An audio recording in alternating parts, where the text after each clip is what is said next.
Maka hadisnya, orang yang sholat subuh, ya, man shallal fajr, orang yang sholat subuh, atau yang man shalla arba'ina sabahan, yang sholat 40 kali subuh ma'il imam. Di riwayat Imam Tirmizi itu ada mendapatkan takbiratul ula, mendapatkan takbir pertamanya imam. Berarti dia bukan nggak terburu-buru, ya.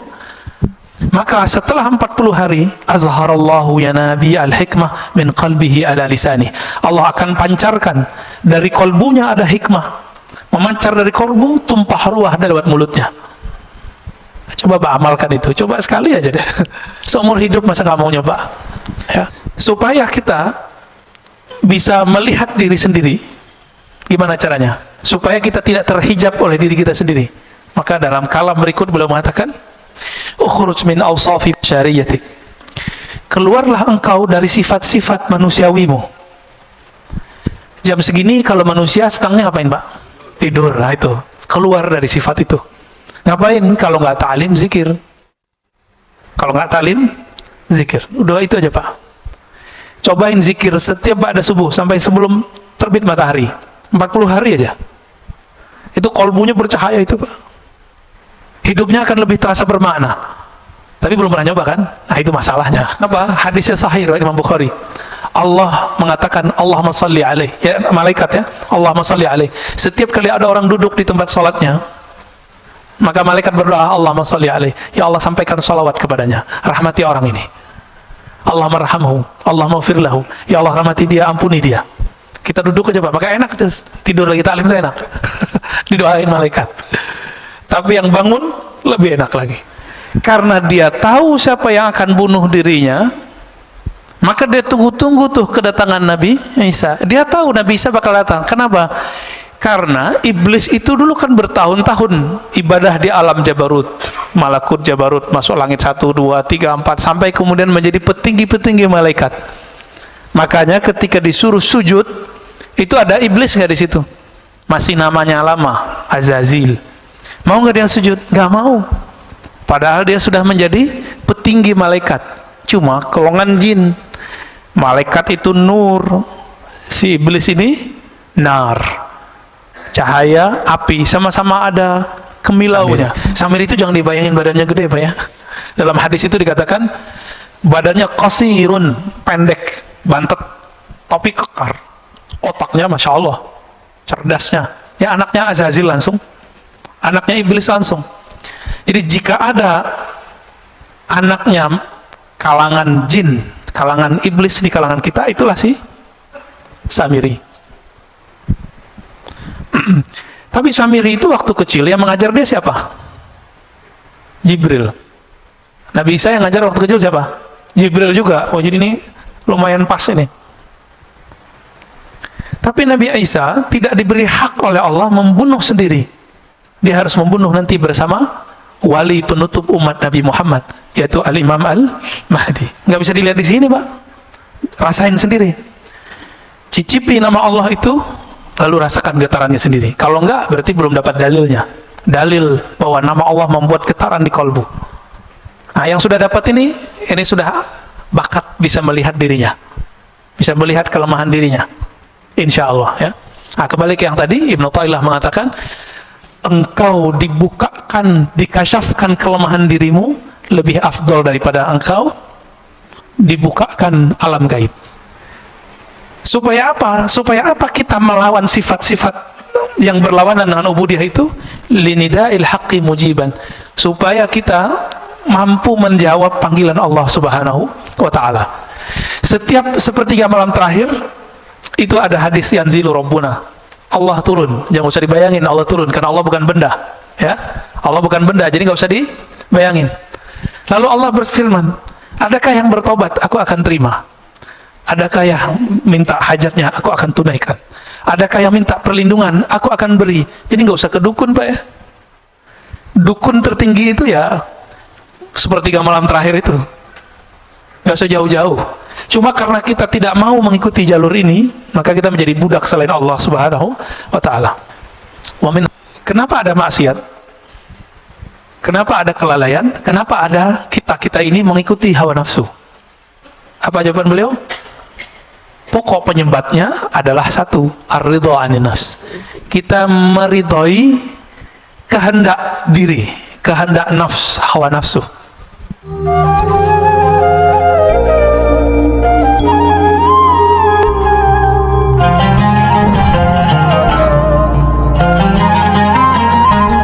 Enggak. Nabi Musa tahu dia nggak punya hak membunuh Samiri, maka dia katakan, ma khatbuka ya Samiri. Harun dimarahin, ditarik pada jenggotnya. Umatnya disuruh bunuh diri, karena taubat zaman itu bunuh diri. Faqtulu anfusakum. Giliran Samiri ngomongnya pelan sekali, ma khatbuka ya Samiri. Jadi Nabi Musa ngeliat Samiri itu langsung bergidik bulu romanya itu. Ini serem juga ini orang, ya. Nggak sembarangan ini orang. Dan beliau dapat kalam lah kira-kira, ya. Itu bukan hak, tapi haknya umat Muhammad sallallahu alaihi wasallam. Kira-kira begitu. Maka keluarlah kalam, ma khatbuka ya Samiri. Ada apa denganmu wahai Samiri? Jadi Nabi Musa ngerti Samiri itu akan menjadi yang kita sebut sekarang Dajjal. Dan yang paling unik apa? Samiri itu nama gelar, Pak. Gelar orang kampung Samara namanya Samiri. Kayak Batawi, Jawi, Buguri, kan sekarang lagi trennya ustaz-ustaz nyebut dirinya Al-Batawi, Al-Buguri. Kalau Bintaro apa dong? Al-Bintari, masih cocok lah ya. Berarti Pak Mirwan Al-Bintari. Kepake. Mirip-mirip Samiri lagi ya. Ini nama kecilnya siapa? Nama kecilnya sama dengan Nabi Musa. Musa. Tapi binnya beda, bin Sam'un. Sam'un inilah yang bersekutu dengan iblis karena istrinya mandul, dia juga mandul. Orang kalau ditanya mulu kan kesel, Pak. Nggak bisa bikin anak ente gitu ya. Kesel dia ya, bertahun-tahun dibilang mandul. Akhirnya dia kesel, bersekutulah dan dia dapat kalam. Apa kata kalam ini? Kamu lakukanlah hubungan suami istri di kuil setan. Ada patung-patung di situ, dia buat kerjaan suami istri di situ. Jadi anak siapa tuh? Anak iblis, anak setan. Nah, ini Pak. Maka nanti yang membunuh, yang gorok Samiri siapa? Yang tidak punya bapak siapa? Nabi Isa. Hanya itu Pak. Karena dia tahu siapa yang akan bunuh dirinya, maka dia tunggu-tunggu tuh kedatangan Nabi Isa. Dia tahu Nabi Isa bakal datang. Kenapa? Karena iblis itu dulu kan bertahun-tahun ibadah di alam Jabarut, Malakut Jabarut, masuk langit 1, 2, 3, 4, sampai kemudian menjadi petinggi-petinggi malaikat. Makanya ketika disuruh sujud, itu ada iblis nggak di situ? Masih namanya lama, Azazil. Mau nggak dia sujud? Nggak mau. Padahal dia sudah menjadi petinggi malaikat. Cuma golongan jin. Malaikat itu nur, si iblis ini nar, cahaya, api, sama-sama ada kemilaunya. Kalau kita dekat cahaya begini, panas nggak Pak? Panas nggak ada cahaya begitu? Bedanya sama api gimana? Ada panasnya. Sama-sama terang, tapi yang ini panas, yang ini sejuk. Nah itu bedanya. Maka setelah muncul Nabi Isa, baru umur 33 Nabi Isa, muridnya baru 12 Pak. Ternyata murid yang ke-12 Yudas Iskariot, seorang yang nyamar. Ternyata itulah si Samiri. Samiri itu jangan dibayangin badannya gede Pak ya. Dalam hadis itu dikatakan badannya qasirun, pendek, bantet, topi kekar. Otaknya Masya Allah, cerdasnya. Ya anaknya Azazil langsung, anaknya iblis langsung. Jadi jika ada anaknya kalangan jin, kalangan iblis di kalangan kita, itulah si Samiri. Tapi Samiri itu waktu kecil yang mengajar dia siapa? Jibril. Nabi Isa yang ngajar waktu kecil siapa? Jibril juga. Oh jadi ini lumayan pas ini. Tapi Nabi Isa tidak diberi hak oleh Allah membunuh sendiri. Dia harus membunuh nanti bersama wali penutup umat Nabi Muhammad, yaitu Al-Imam Al-Mahdi. Itu aja bedanya ya. Makanya yang membuat skenario pembunuhan Nabiullah Isa, yaitu dia orangnya. Loh, dia masih hidup toh? Iya, masih hidup. Iblis saja masih hidup. Kok bisa? Ya, apa yang susah bagi Allah? Makanya ketika terjadi perdebatan antara pengikut Ibnul Jauzi yang mengatakan Nabi Khidir mati dengan pengikut pengarang kitab ini, jadi imam ini namanya Ibnu Athaillah Sakandari. Imam Ibnu Athaillah mengatakan, wahai penolak hidupnya Nabi Khidir, kalian lupa, bukankah ada makhluk yang bukan nabi, bukan wali, tapi masih Allah panjangkan umurnya hari ini, yaitu iblis, yaitu Samiri. Itu bisa panjang, kenapa ini nggak boleh panjang gitu? Oh, nggak ada dalilnya. Nggak ada dalilnya, ente yang nggak tahu dalilnya. Bukan berarti kita nggak tahu dalilnya, kan dalil banyak pak. Dalilnya orang-orang ateis itu dalil empirik, nggak kelihatan, dia nggak percaya.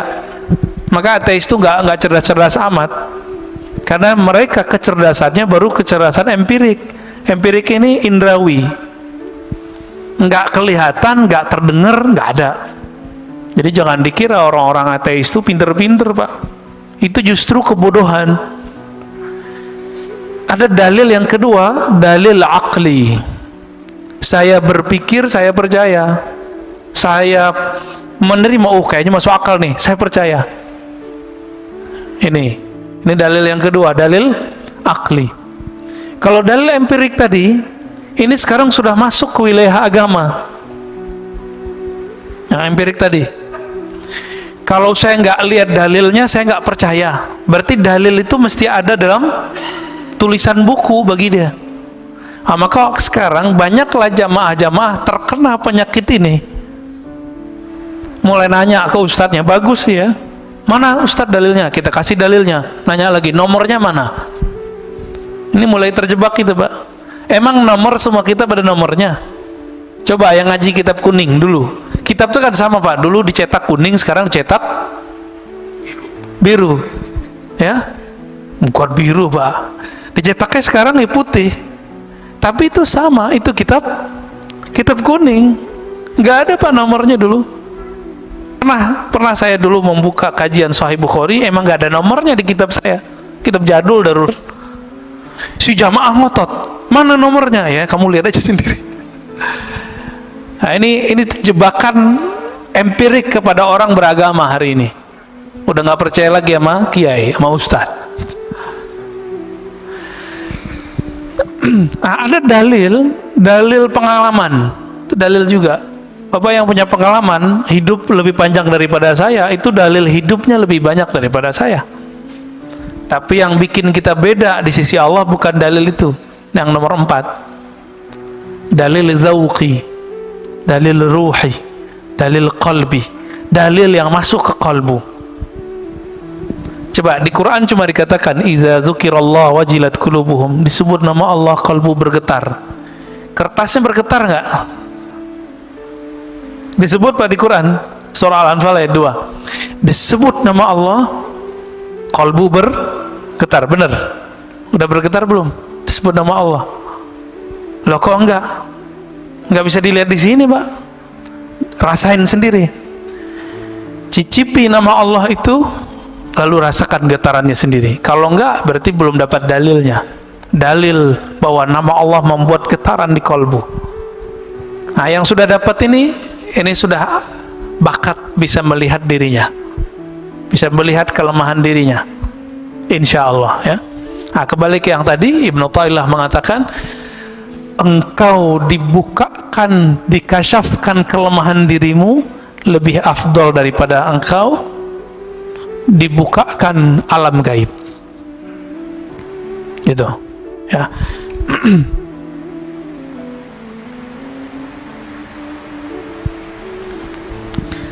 Supaya kita bisa melihat diri sendiri, gimana caranya? Supaya kita tidak terhijab oleh diri kita sendiri.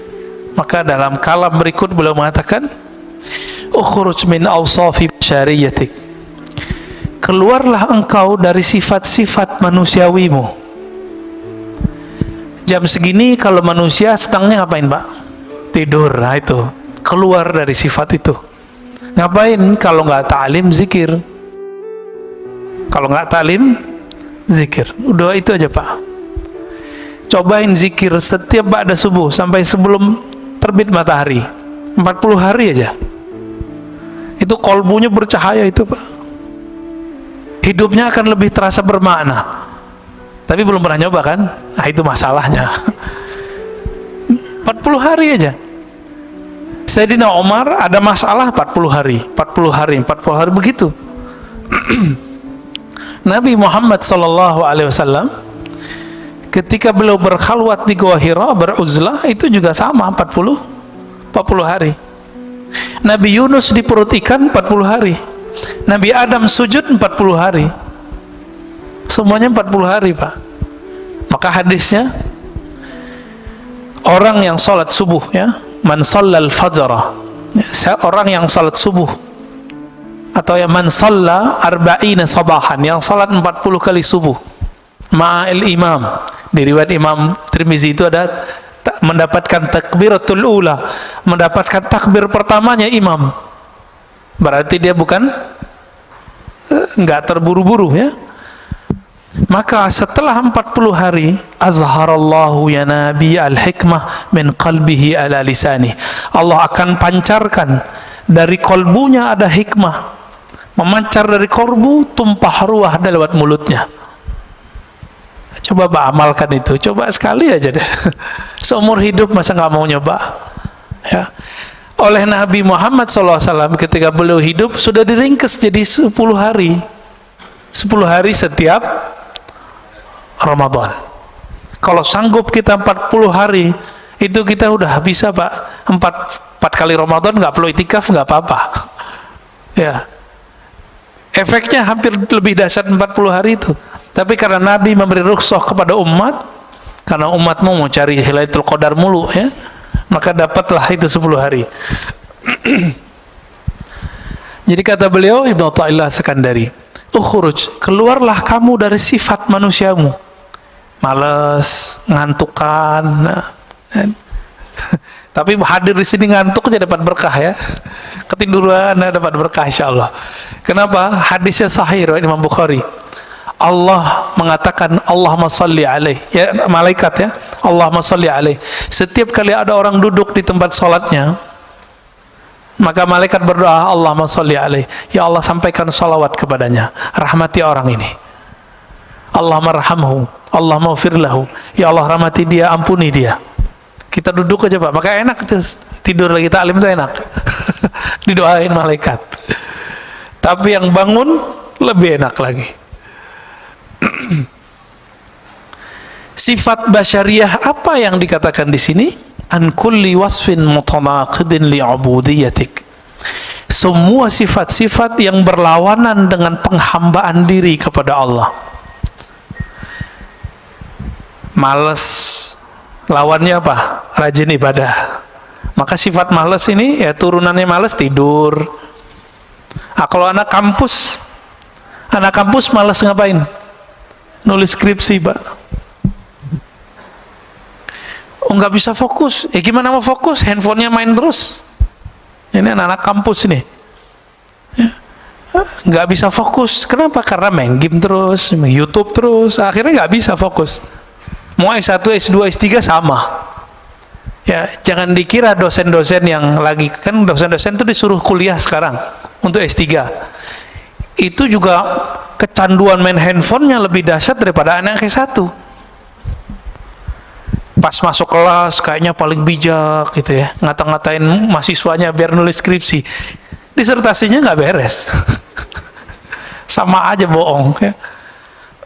Tapi lumayan, S1 udah lewat, ya, lumayan kan.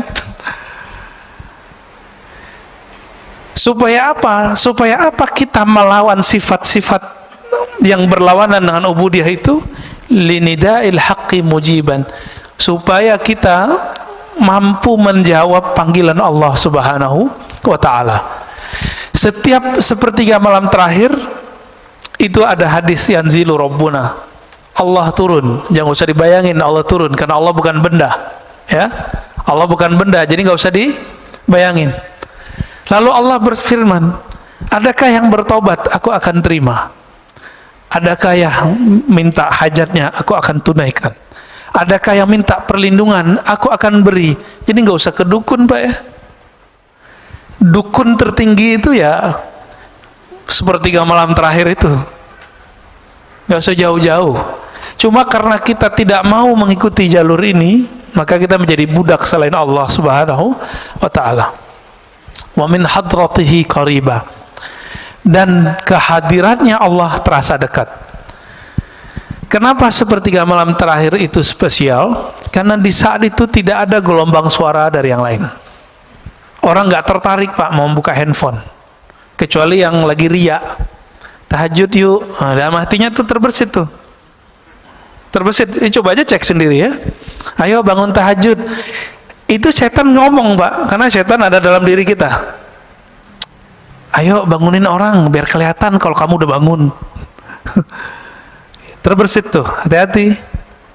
Ya, maka sebelum pasang-pasang status baca ta'awuz dulu.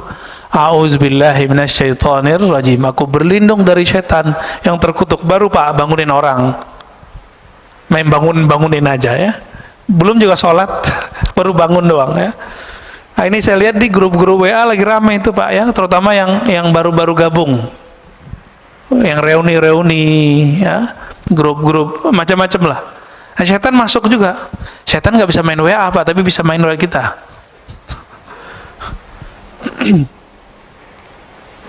Bagian terakhir ya.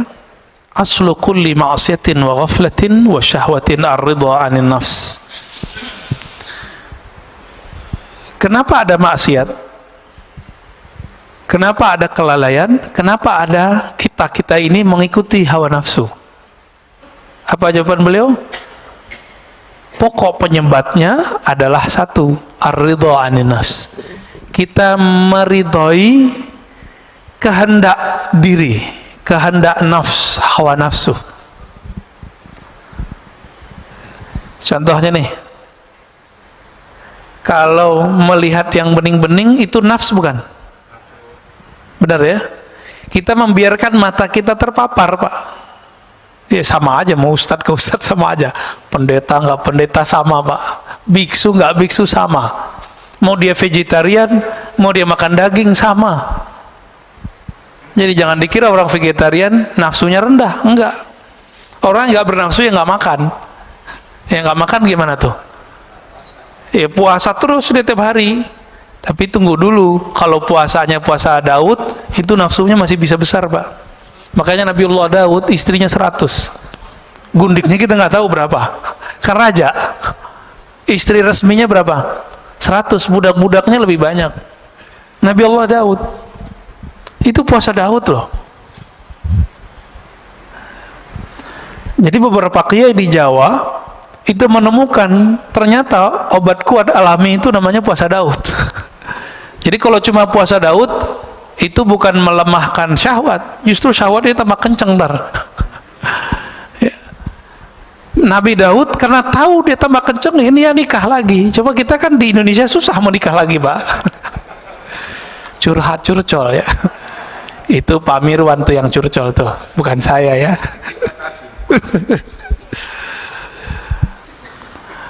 Orang itu pikirnya gini, kalau kiai ya, ustadz kalau nikah lagi kan ustadz suci lah. Ustadz suci dari mana? Seharusnya ustadz lebih mampu menjaga syahwatnya. Justru itu salah. Imam Asyuti melihat kenapa ya para nabi ini banyak istri. Imam Asyuti mengatakan dalam syarah beliau dalam hadis Nasai, karena para nabi itu beban rohaninya berat, Pak. Dan pengalaman rohaninya jika itu datang, yang mampu menawar rasa itu cuma menikah. Nah, Nabi Muhammad itu seharusnya kan boleh nikah 100 Nabi Muhammad, tapi beliau mendiskon dirinya sendiri. Seharusnya belum boleh menikah seperti Nabi Sulaiman, 400, Pak, istrinya Nabi Sulaiman. Hadisnya sahih itu, ada di hadis sahih, ada di Bible. Jadi yang coba ngejek-ngejek Nabi Muhammad, kasih tahu aja, Solomon istrinya 400, guntingnya 600. Ya. Kenapa begitu? Karena ketika orang mendapatkan pengalaman rohani, itu namanya ahwal. Itu gejolak dalam dirinya, itu hanya bisa ditawar, bisa diredam cuma dengan menikah. Itu sebabnya para nabi itu istrinya banyak. Loh, kok begitu Ustaz? Ya emang begitu, mau gimana lagi? Ini mohon maaf. Kenapa di surga yang disebut selalu hurul ain, al-hurul ain, hurul ain, bidadari, bidadari, bidadari. Mohon maaf ya. Kenapa? Ya bukan. Kalau Quran turun di Arab, ya bukan Pak. Quran turun di bumi, sama. Mau di Arab, mau di mana, sama. Pak Mirwan ditaruh gadis depan masih minat loh, walaupun sudah umur berapa? 67 masih minat itu. Tuh tandanya. Kalau kuat kan nggak tutup mata. Kenapa? Iming-imingan surga itu selalu bidadari. Syahwat kan urusannya. Kenapa ada orang jadi teroris, bunuh-bunuhin orang, ketika ditanya, ketika dia gagal, dijawab apa? Saya mau menikahi 72 bidadari. Kita cek hadisnya, hadis Imam Tirmizi, hadisnya sahih Pak. 72 urusan, mohon maaf, urusan syahwat doang dia harus bunuh seorang. Waras gitu? Nggak waras Pak. Maka kadang-kadang orang beragama kalau caranya tidak benar, jadi nggak waras. Otaknya syahwat aja tuh ya, mikirin bidadari yang montok-montok gitu ya. Kenapa? Ternyata di surga itu nikmat paling tinggi itu memandang Allah. Satarawna rabbakum kama tarawna syamsa bila sahab, kama tarawna al-qamar fi lailatul badr. Kamu akan memandang Allah nanti di surga seperti memandang matahari tanpa ada awan, memandang rembulan di bulan purnama, di malam bulan purnama. Dan itu memandangnya lebih nikmat dari semua nikmat seksual. Kita pengen ngurusin mata aja harus kena macet dulu di puncak. Enggak. Sekarang diam-diam tuh orang ke puncak. Ya biar enggak di swab. Enggak antigen. Bener enggak? Diam-diam mau ngurusin mata ini doang. Jadi mata ini senang yang indah, dan Allah itu maha indah. Innallaha jamil yuhibbul jamal. Allah itu maha indah. Keindahan Allah Subhanahu wa taala itu tidak bisa diakses oleh sembarang orang. Apalagi yang berharap dapat nikmat syahwat doang di dunia, di akhirat. Maka surga itu ada surga namanya jannatur ru'yah, surga memandang. Itu yang Nabi sebut tadi. Ada jannatus syahwa, jannah, surga, syahwat. Setiap masa, setiap satu hari, harinya surga berapa hari kita? Alfasanah, 1000 tahun. 1000 tahun kita baru satu hari di Firdaus, surga paling tinggi Pak. Itu mereka setiap hari mampu melihat Allah Subhanahu wa taala, diizinin sekali. Tapi yang di bawah Firdaus, kalau tadi sekali sehari surga, mungkin mereka sekali setahunnya surga. Kalau sekali setahunnya surga, dihitung aja Pak, berapa ribu itu.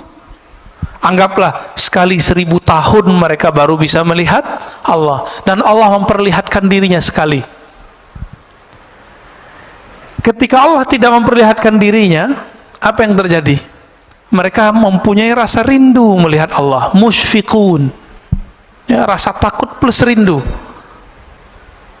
Rindu apa? Ini murid aja kalau sama guru bisa rindu. Jadi kita punya teman itu pengen sekali ketemu, nggak tahan dia mau ketemu Pak. Ada, ya, pengen ketemu gurunya. Oh, kadang jauh-jauh dari mana dia datang. Makanya guru-guru kita, kiai-kiai kita itu, dia punya pesantren di pelosok, muridnya dari mana-mana. Itu kerendian murid pada guru, apalagi Tuhannya guru. Itu lebih dahsyat Pak. Apa yang bisa menawar itu, yang bisa meredam itu semua gejolak itu? Itu hanya nikmat syahwat. Maka dikasihlah 72 bidadari. Itu mah kecil, Pak. Terlalu sedikit 72 itu. Ya, mungkin ada yang kasih 1000 ntar ya, kan asik tuh. Tapi bisa nggak menawarnya? Dia hanya sesaat. Makanya ahli surga itu nanti mencari ilmu ma'rifatullah lagi kalau dimasuk surga. Mumpung masih di dunia, cari Pak ilmu ma'rifatullah sekarang. Jangan cuma ilmu-ilmu zahir doang yang dicari. Cari ilmu ma'rifatullah. Saya lagi belajar zikir. Zikir beda dengan ilmu ma'rifatullah. Zikir itu cara mendekat. Kalau ma'rifat itu keilmuan, masuknya ke alam rohani. Nah, cari ilmu itu mumpung masih dunia. Tapi hati-hati, sekarang di YouTube banyak yang begitu, nggak usah dipercaya. Ya, sekarang di YouTube tuh banyak yang ngaku-ngaku kajian-kajian ini, kajian Nur Muhammad, kajian ada yang benar, ada yang enggak, Pak. Ya, kajian rasa, ijazah zikir, ini di mana-mana. Ini bulan ini memang saya berkali-kali karena kita dengar, kita lihat ada orang ngamalin ijazah zikir dalam YouTube sekarang sudah menjadi gila.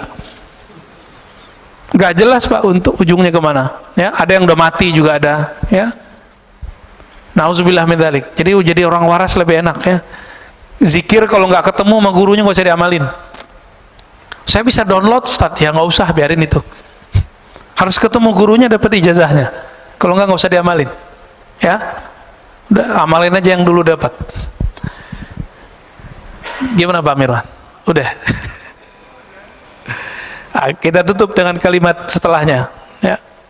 Wa aslu kulli ta'atin wa yaqzatin wa 'iffatin 'adamur ridha minka anha.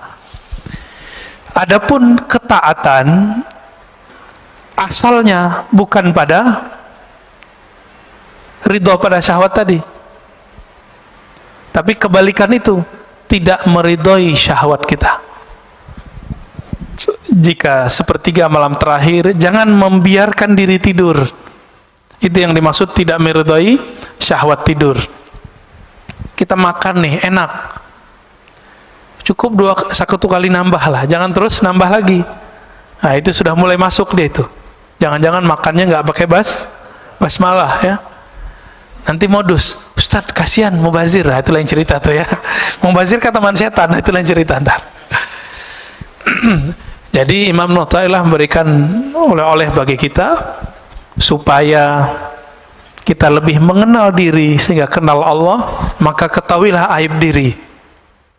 Keluarlah dari sifat-sifat manusiawi yang rendah dan kita mengambil jalan ruhani yang tinggi. Dan ditutup oleh beliau bahwa ketaatan dimulai dengan tidak meridhoi hawa nafsu, sedangkan kemaksiatan, kelalaian dimulai dari meridhoi hawa nafsu. Semoga Allah membimbing kita ke jalannya. Amin ya rabbal alamin. Ada yang mau didiskusikan, Pak? Pasti Pak Mirwan lagi nih. Tafadhal. Bismillah.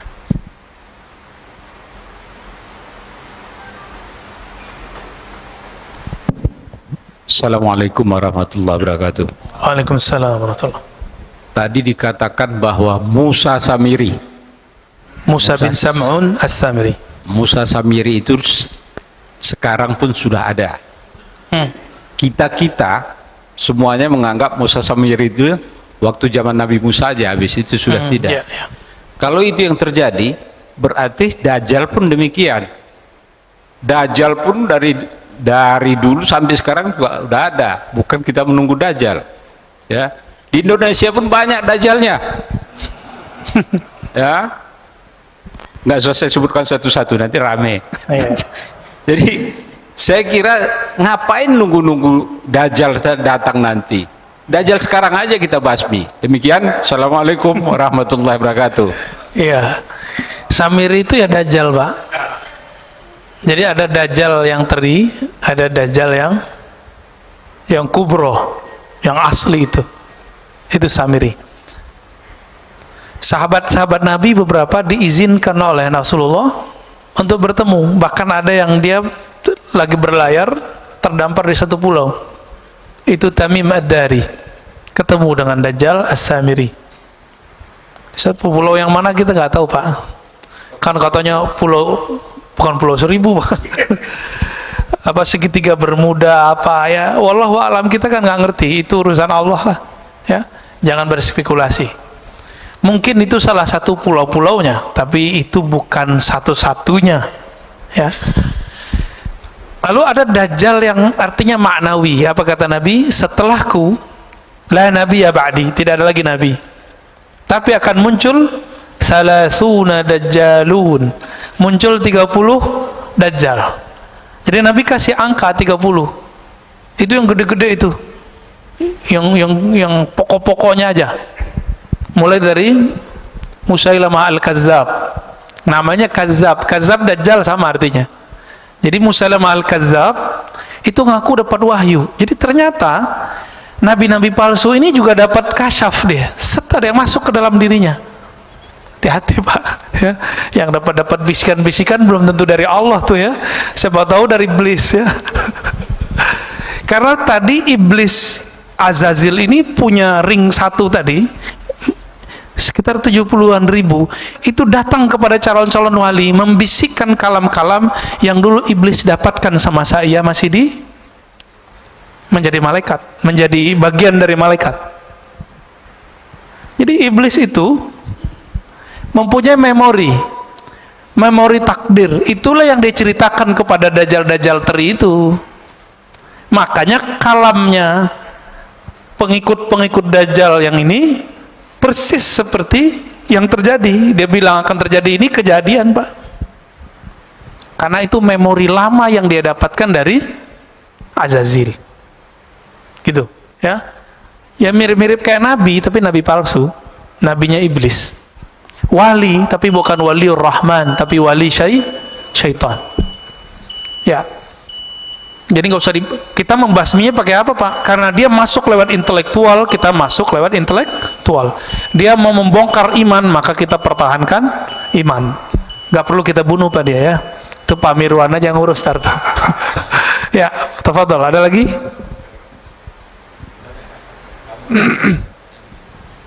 Ya, fadhol. Assalamualaikum Pak Ustadz. Assalamualaikum. Izin bertanya, mungkin ada kaitan juga dengan topik kita pagi ini, dan di beberapa ceramah Buya yang lain juga pernah disebutkan tentang panjang angan-angan. Itu apakah mudaratnya buat kita? Kemudian juga apa bedanya dengan cita-cita? Apakah boleh kita memiliki cita-cita seperti pengen punya kebun, punya apa? Punya lain-lain lah gitu Pak. Mohon penjelasannya Pak, makasih. Iya betul. Ini kolbunya nanya ini Pak. Kita punya masalah dalam setiap diri kita, mau dia ustadz, jamaah, kiai, santri sama. Apa masalah kita? Tulul amal. Tul artinya panjang, amal. Amal itu bahasa Arab pakai hamzah. Secara harfiah artinya itu cita-cita. Secara harfiah. Tapi dalam bahasa Indonesia, cita-cita beda dengan angan. Cita-cita itu sifatnya luhur, sedangkan angan-angan sifatnya belum tentu luhur. Luhur tinggi ya, mulia. Kapan angan-angan itu tidak menjadi angan-angan? Kalau dia dikaitkan dengan Allah. Contohnya nih, ya. Saya pengen umroh, angan-angan. Beda nggak dengan saya berniat umroh? Itu beda. Kalau ingin umroh cuma bilang, ya Allah, orang umroh saya kok enak ya, gitu doang Pak, nyesek di badan. Coba kalau bisa umroh, itu angan-angan namanya. Tapi kalau sudah namanya cita-cita, saya mulai nyicil. Karena cita-cita bahasa Indonesia itu sudah ada niat di dalamnya. Niat itu pasti karena Allah, itu bedanya. Jadi ketika dilibatkan Allah di dalamnya, dijadikan Allah sebagai tujuan akhir, maka angan-angan langsung berubah menjadi niat.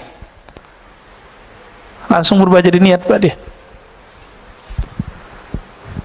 Bapak niat, misalnya nih, ada di antara antum yang masih ngontrak misalnya. Misal, sedih gitu, ya Allah ngontrak saya, Allah. Kasihan anak-anak rumahnya kecil. Lalu kita berdoa, ya Allah, saya ingin menunaikan kebutuhan anak istriku, tolong izinkan ya Allah, lalu orangnya bekerja. Itu baru namanya niat. Kalau angan-angan gimana? Tidur aja Pak. Angan-angan aja. Kalau ada temannya beli rumah, nyesek aja. Orang nyicil rumah, nyicil doang, ngejek ya. Nyicil kan lebih cakep Pak daripada ngontrak. Kalau nyicil, dia nyewa tapi berujung dengan kepemilikan, ya nggak? Kalau nyewa, mau 1000 tahun nyewa, tetap aja nyewa. Nah, itu beda orang berniat dengan orang berangan-angan. Dan tulul amal ini adanya di sini Pak, di fikrah. Sini dia. Ketika tidak dilibatkan kolbu, maka dia menjadi angan-angan. Dan biasanya bikin orangnya suka ngayal, suka melamun. Nah, beda dengan yang berniat. Kalau yang berniat, diamnya berpikir. Kalau yang angan-angan ini, diamnya melayang. Diamnya ngayal aja gak jelas. Kalau udah ngayal, setan masuk nggak? Masuk. Tapi kalau berpikir, setan susah nembus. Jadi setan tuh nggak bisa nembus orang mikir. Itu hebatnya. Nggak perlu kita sakti untuk melawan setan. Berpikir aja. Nggak masuk Pak setan. Abu Bakar karena berpikirnya cepat, dia langsung tahu, kalau Muhammad yang ngomong saya percaya. Itu fikirannya main. Fikrahnya oke. Jadi fikrahnya salim. Jadi nggak tulul amal. Ya. Sayyidina Umar banyak nanya. Tapi setelah fikrahnya selesai, dia pertanyaannya sedikit. Nah ini dia. Jadi boleh nggak kita bercita-cita? Ya harus bercita-cita. Nah, cita-cita ini kalau dalam bahasa Arab yang positif itu disebut himmah aliyah. Coba kalau nanti saya mapan, saya akan tahajud setiap malam.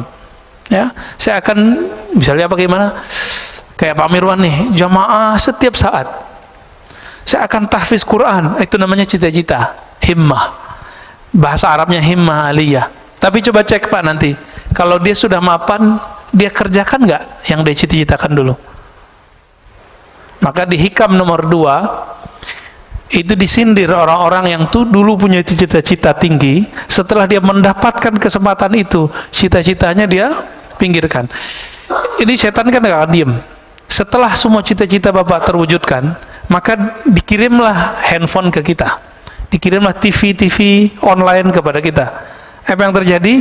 Kita bisa duduk di depan TV 2 jam, bisa di depan YouTube 2 jam, tapi tidak bisa zikir 2 jam, nggak bisa baca Quran 2 jam. Ini tanda-tanda kalau antum tuh perdaya semua. Sama, saya juga begitu. Ya, kena semua kita ya. Ya, saya juga kena Pak. Sama-sama kita perbaiki. Ya, ada lagi? Pak cukup? Cukup lah ya. Oh, masih ada.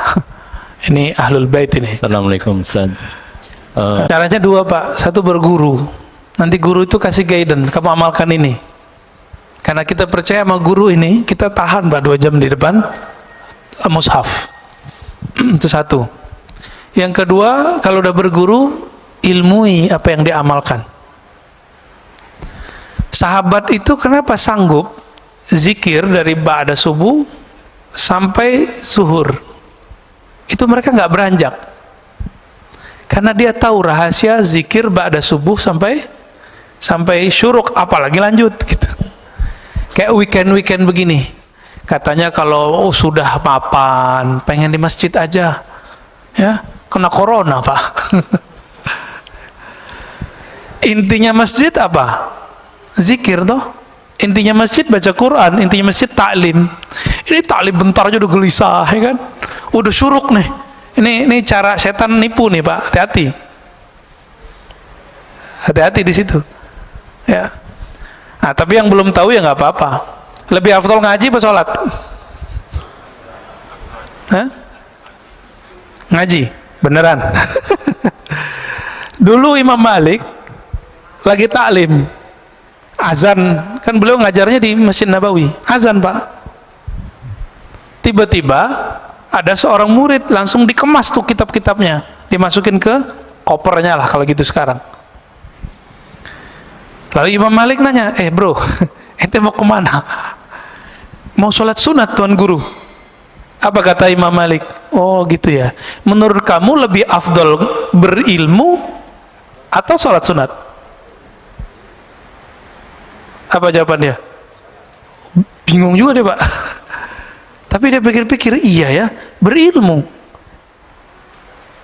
Udah, nggak jadi Pak, datar lagi kitabnya. Masih ingat ada dalil hadis bahwa Allah lebih suka kepada orang alim yang tidur daripada orang yang tidak berpengetahuan lagi sholat. Karena orang yang nggak berpengetahuan sholat, dia merasa dirinya alim, dia merasa dirinya lebih mengerti, dia merasa dirinya suci dengan sholatnya. Coba Pak, kalau semua orang kayak tadi, wah syuruk nih pada sholat semua, saya ngomong sendiri dong. Kan kacau itu. Ini akibat ya, akibat kita nggak bisa melempatkan sesuatu pada tempatnya. Cuma 2 kali seminggu kok, sekarang udah dihapus kok yang pagi-pagi yang lainnya kan. Udahlah ya. 3 lagi. Udah Pak, kalau nggak ada nggak usah ditahan Pak.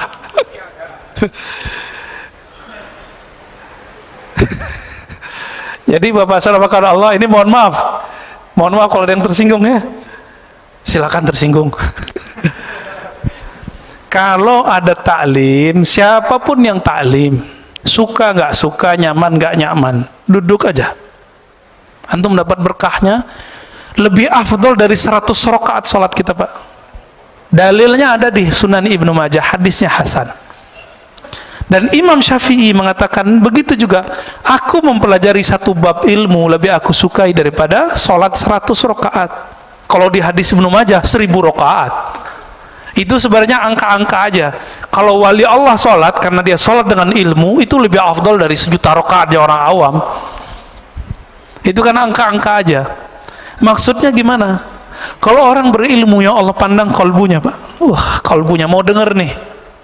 Antum kalau mau dengar orang berarti sudah merendahkan diri kan?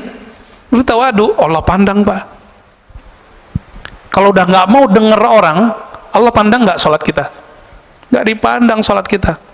Makanya kalau isya itu ya, kita kalau taklim ba'da maghrib sampai isya, kita lagi ngaji dia langsung sholat Pak masuk. Dia nggak tahu adabnya. Ini kita kasih tahu adabnya. Kalau kita masuk ke satu masjid, orang lagi taklim, cukup istighfar, sholawat, duduk. Istighfar minta ampun, ya Allah saya masuk masjidmu tidak sholat. Kenapa? Ilmumu lagi ditebar. Kita minta izin duduk. Duduk langsung. Itu lebih afdol daripada sholat tahiyatul masjid di 100 masjid. Gitu. Jadi benar Pak. Ya. Karena yang Allah pandang selalu kolbu, bukan gerak fisik. Innallah yanzuru ila qulubikum. Allah pandang kolbumu, bukan fisikmu. Dan Allah lebih senang lagi nanti nih, setelah ini Bapak sholat, dapat 2 deh. Udah dapat ilmu, dapat sholatnya. Allah pandang kolbunya, Allah hargai rokaat-rokaatnya. Semoga kita pagi ini diberkahi oleh Allah. Semoga Allah angkat derajat siapapun yang hadir hari ini. Allah pandang kita meskipun kita tidak beramal banyak. Allahumma rfa' darajatana bi'ilmik. Ya Allah angkat qalbu kami, hati kami, ruh kami dengan ilmu mengenal Engkau. Rabbana atina fid dunya hasanah wa fil akhirati hasanah wa qina adzabannar. Berikan kami kebahagiaan di dunia ya Allah dan kebahagiaan memandang-Mu di akhirat ya Allah. Wa sallallahu ala sayyidina Muhammad walhamdulillahi rabbil alamin. Assalamualaikum warahmatullahi wabarakatuh.